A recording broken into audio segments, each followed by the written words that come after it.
kadar acıyım nasıl şekerim, gözlerimden kanlı yaşlar dökerim.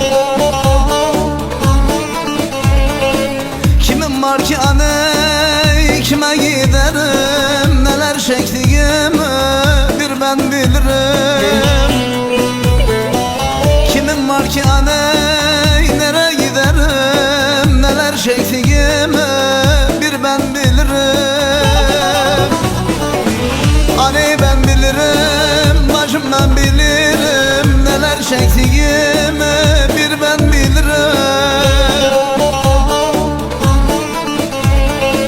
Genç yaşımda derdim ben ayı buldum, benim çektiğimi bir ben bilirim.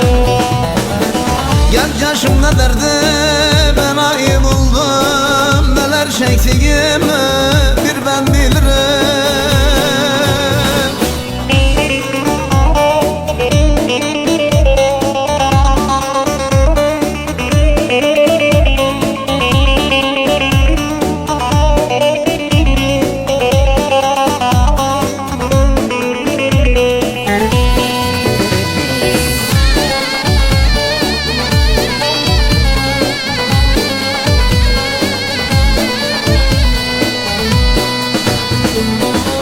Çekilmez bu yükü hep bana verdi, meşbar etmezler üstüme güldü.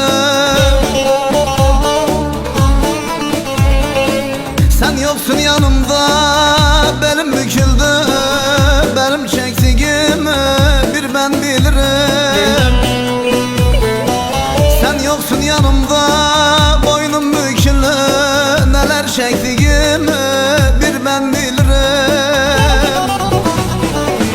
Aney ben bilirim, bacım ben bilirim, neler çektiğimi bir ben bilirim. Genç yaşımda